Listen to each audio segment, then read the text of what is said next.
I read to explore.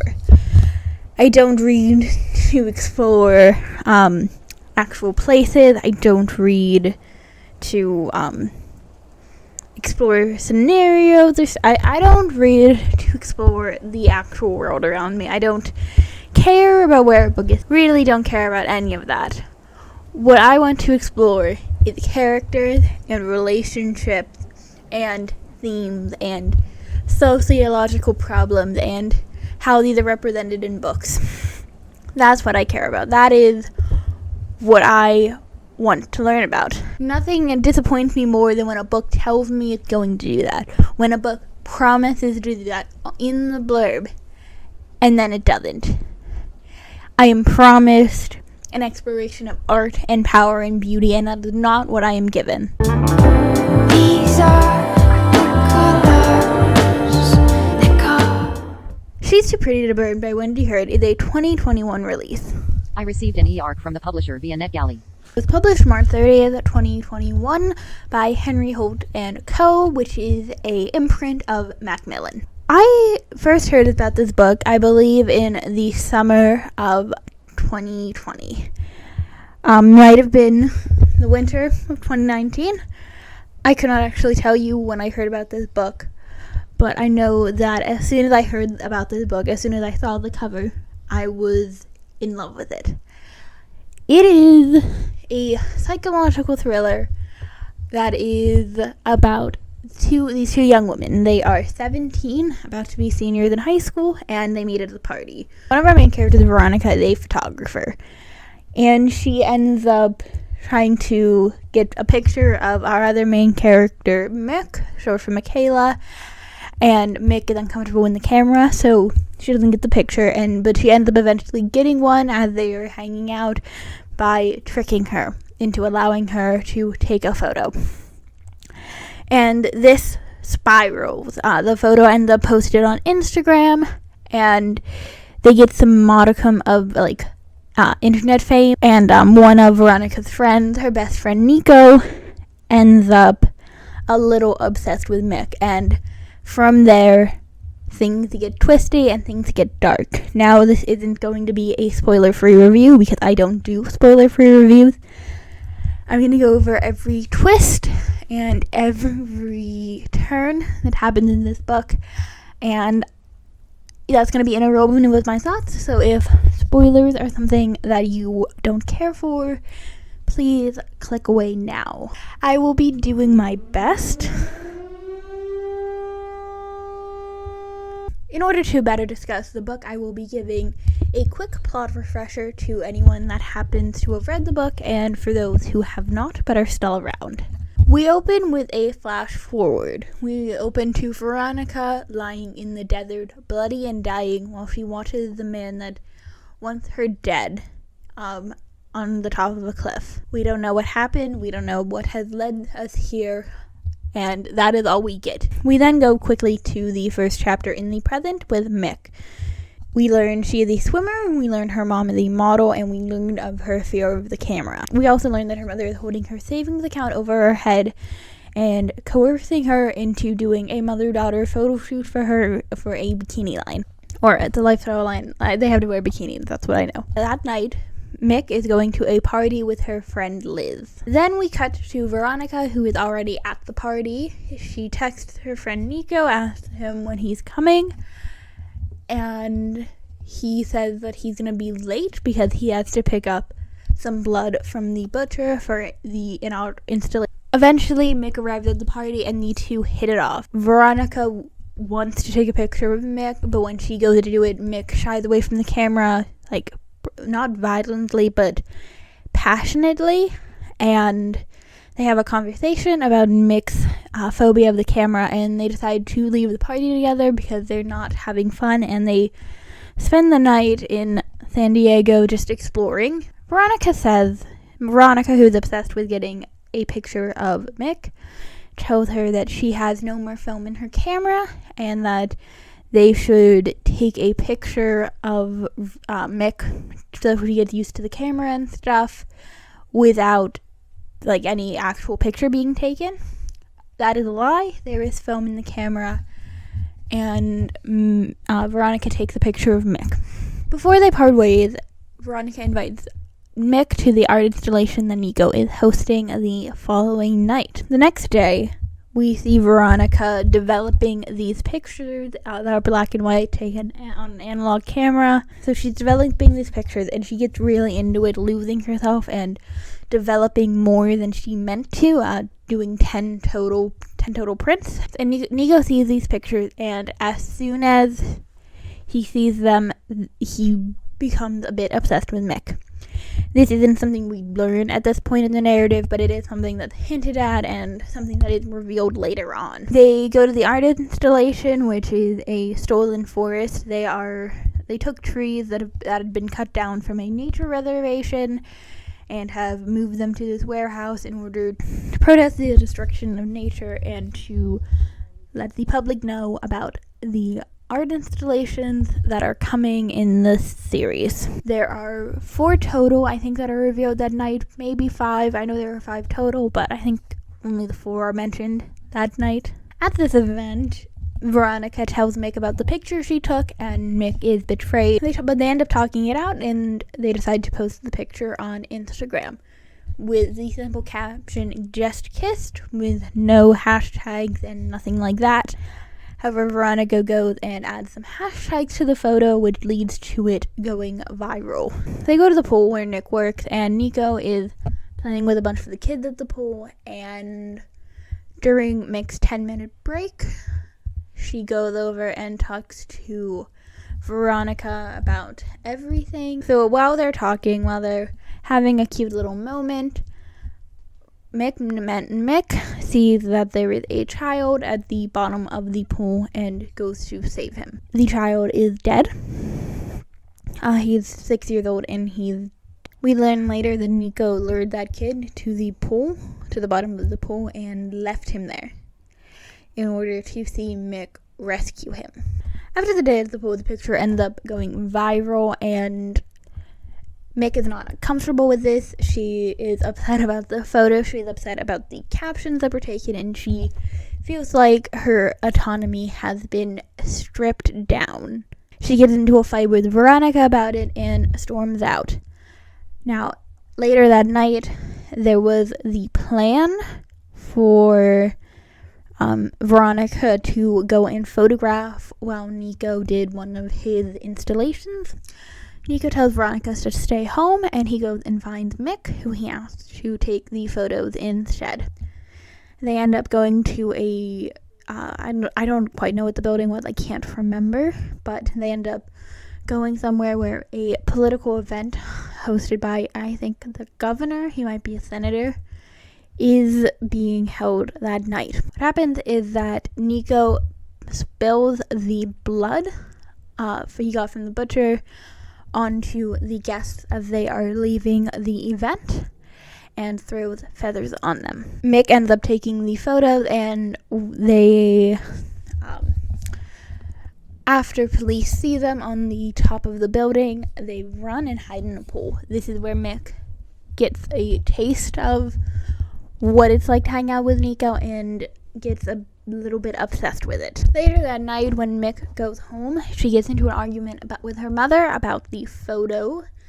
Her mother accuses her of being ungrateful because to her it seems like Mick is modeling finally, but she's not doing it for her mother's sake to help them pay their bills.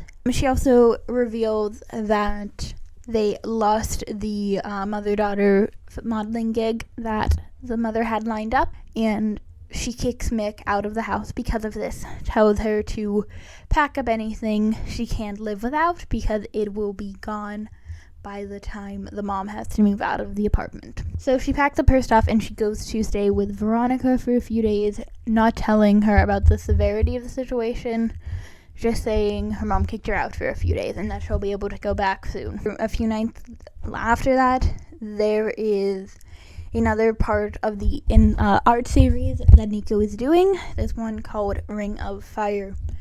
They end up going to the nature preservation. Veronica at first thinks they're just watering the trees, but she sees they are dumping gasoline on them, and she gets into an argument about Nico, telling him not to set these trees on fire, not to risk a wildfire. During the argument between Nico and Veronica, Mick grabs the blowtorch and sets the trees on fire. In order to get away from the police that show up, they end up, Mick and Veronica, I don't know where the others are at this point.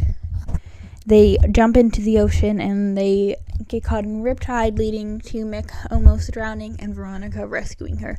They go back to Veronica's house, and that is all for that night. It is also around this time that we learn that Veronica has been offered a spot at a gallery, a charity gallery that is being hosted by a art magazine, a photography magazine that she likes. So she says yes, and this leads to another fight with Mick, because they want more pictures of Mick, and Mick isn't really comfortable with the camera, but she agrees to do it anyway, and it just kind of drives the wedge between them. Throughout this, Mick is still dealing with the fact that she is now homeless. She needs to get a car so she can live in the car, because she does not see staying with her with Veronica and her mother to be feasible in the long term. But since she's 17 and won't be 18 for another 9 months, she has to enlist the help of Nico in order to get the car. Nico says if she helps him with the rest of the series he is doing, and if she gets him into the gallery where Veronica is having her photography shown off, that he will buy the car in her name for her. The night of the gallery, Veronica and Mick go, and Veronica is uncomfortable with all the attention and ends up leaving. Veronica thinks she's gone home, but what has actually happened is that she's gone to let Nico in. While they're there, the political figure Osgrove that Nico is targeting with his art installation series goes on stage to speak, but the ceiling collapses and he is buried alive with dirt and grass and other plants. After that, Veronica leaves the gallery and in a panic like everyone else, and she sees people on the roof, and she sees one of Nico's art assistants, Lily, fall off the roof, and she discovers her dead body. The police show up, she's interviewed by the police, and she is sent home. At this point, she has no contact with Nico and no contact with Mick. She goes to Nico's apartment to talk to him, and he manipulates her into thinking everything is okay, that he did nothing wrong, and that he's going to be taking a break from his art while everything dies down. Veronica leaves, and Mick comes out of his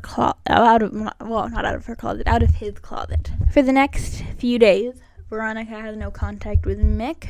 Mick doesn't have her phone and cannot contact her. And we also learn that Mick is staying with Nico and helping him with his art. Eventually, this escalates to the third installation, which is putting a net in between the columns on a bridge. They put a net between that to trap a fishing boat. What happens is that the boat decides to go through different columns that night so they don't get caught, and in order to lure them to the right place, Nico ends up pushing his other assistant, David, off the bridge. They pivot to try and go save David, and they end up going into the net, which leads them to capsize and leads the entire crew of that fishing vessel to die. After seeing this on the news, Veronica decides to tell the police what she knows and turn against Nico in order to keep Mick safe. She goes to the police and she takes them to the warehouse where Nico lives to find that he changed the lock. And after she gets in, everything is moved, there's nothing there, and She also finds that there's nothing. She learns that there's nothing they know about him, and they don't even have a picture of him, and she doesn't either. She does have, unbeknownst to her, a canister of, roll of film from the night of the fire that show his face, but Mick slipped those into her bag without her knowing, after Mick's swim practice once when they were talking a few days before this all. So Veronica has no real idea what Mick is, but she ends up texting her about the film, about taking it to the police, and this is when we learn that Nico has Mick's phone, and he lures Veronica into a trap and plans to kill her. They drive out to the desert, and Veronica ends up attacking him and running out of the car. She can run to the highway or she can run into the desert. She runs into the desert and off a cliff. This is where we get to when we first saw her at the beginning of the book. Before all of this, Nico had locked Mick in a freezer van and planned for her to freeze to death. Throughout the story, we see various techniques that Nico is trying to perfect. We see that in order to create a cast of a chicken, he butchered a chicken and he created the plaster cast around the chicken, and then instead of removing the chicken from the cast, he put holes in the bottom and the top in order to put the metal in, which causes the chicken to liquefy and ooze out of the holes. He also did this with a flower. It is then that we learn he is planning to do this to Mick. Mick escapes and ends up incapacitating Nico after what happens with Veronica. She's running through the desert and she sees Veronica, who has fallen off the cliff but can still be seen, and she calls 911, and then she climbs down the cliff in order to see if she's alive and help her if she can. Veronica's alive, and Mick tends to her while they wait for first aid to arrive, which takes about an hour. We then go to the hospital where we are, lured into a false sense of security, where things seem like they're beginning to wrap up. We learn that Mick is now going to be staying with Veronica and her mom, full time, because her mom wants nothing to do with her. And we learn that Veronica is going to be fine after all. So everything's good. Veronica moves in. So everything is good. Mick moves in with Veronica. However, Nico is still at large. They are still looking for him. Prior to her being kidnapped by Nico, Veronica had developed the photos. That's what she planned to give the police. And when she was captured, when she fell off the cliff, she left the photos there. She told Mick about them, but Mick hid them there so that the police wouldn't get them, because they did incriminate her and Veronica in regards to the wildfire. So Mick goes a few days after to go and find them and destroy them. While she's there, Nico shows up and she runs away and hides. Eventually she goes back to her car and she finds a steel flower, which is something that Nico had shown her, and she drives away. She gets back to the house and she doesn't have the time to tell Veronica about this before she goes back to her room and finds another rose there.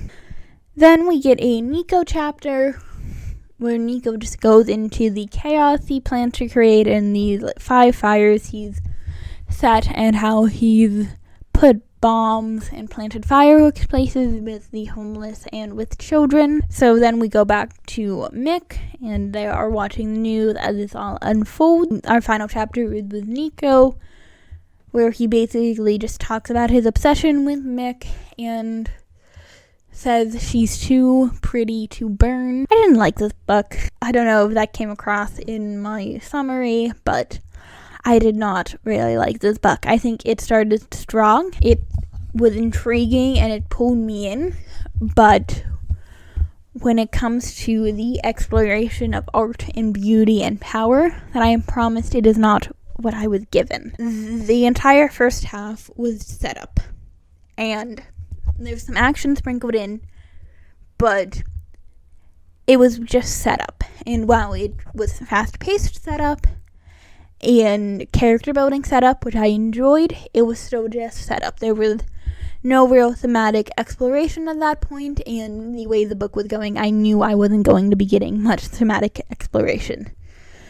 So the fast pace of the book for me worked against it in that regards, because there is no time to stop and to reflect and to actually delve in to the themes of the book. It just goes from action to character moments to action to character moments, and there's no real time to breathe in between that. Another issue I had with the book is the characterization of Nico. So we get little hints that he is not a good person, that he's not who he says he is throughout. They are not subtle.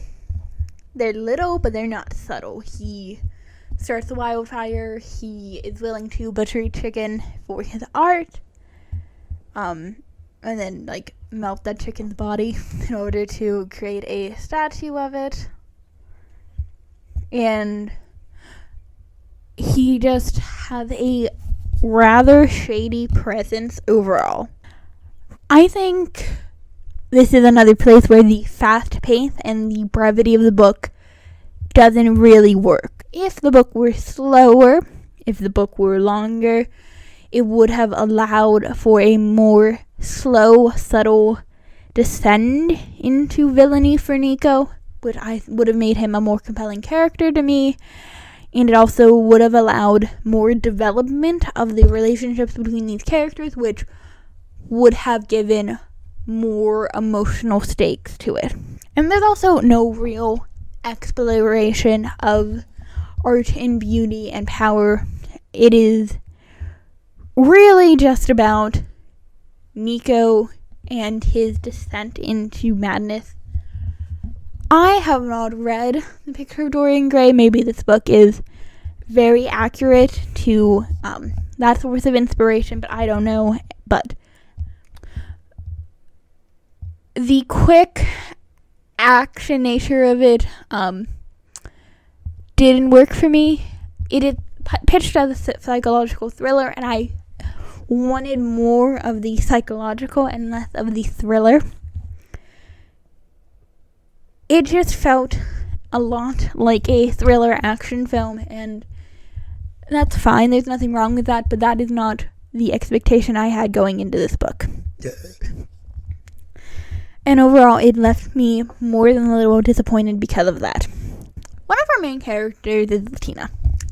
This was not something I mentioned in my summary because it is not something that affects the plot whatsoever. She is mentioned to be Latina in her description. It's Veronica. Veronica's Latina.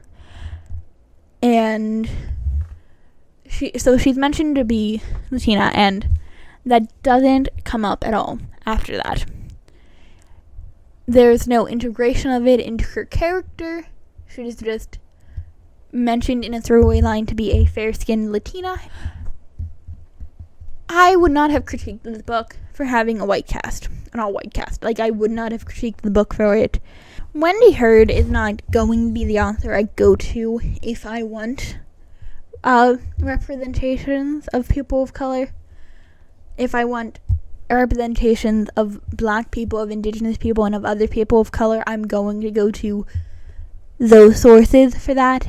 And the throwaway line the throwaway rep that doesn't really contribute to the story at all in the same way that the characters being sapphic contributes to the story just did not sit right with me. Especially when the rest of the book is centered around how people grow obsessed with the white blonde girl and how beautiful she is. I did like some parts of the book. It wasn't all bad. I enjoyed the relationship between Mick and Veronica. I think it was well built. I think it was cute, and even if I do think it could have done with a bit more development, it was passable. It did work in the story, and I added to it. I also like that Veronica is shown to have a supportive mother, even if Mick is shown to be, pretty terrible. It was, for me, an incredibly disappointing thing because I was expecting so much more. Something I did like about the book is I pretty much knew from the moment that Nico started showing his obsession with Mick, added in with the chicken stuff from the beginning, what he was planning to do. Like, his plan was fairly obvious to me. I enjoy thrillers that are predictable.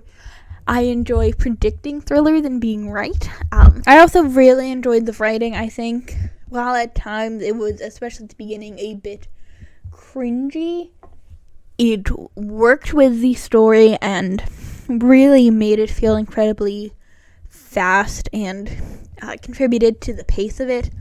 It worked well with the story, is what I'm trying to say here, and it was engaging. I just did not get the thematic exploration that I wanted from this book, and that's why it was so disappointing to me. That is really all I have to say about She's Too Pretty to Burn by Wendy Hurd. In the description down below, you will find various links for important social justice causes. I don't know when this video is coming up. I don't know when this video is coming out. There will likely be resources to help stop Asian hate and to educate yourself about Palestine, but there might be some different stuff down there depending on what is going on currently in the world at the time this video goes up. Also, in the description down below, you will find links to my Twitter, to my Instagram, and to my Storygraph. Also to my blog. You can check all of these out if you would like. And finally, if you like this video, please like, comment, and subscribe. Especially if you've made it to this point, please leave this emoji in the comments down below.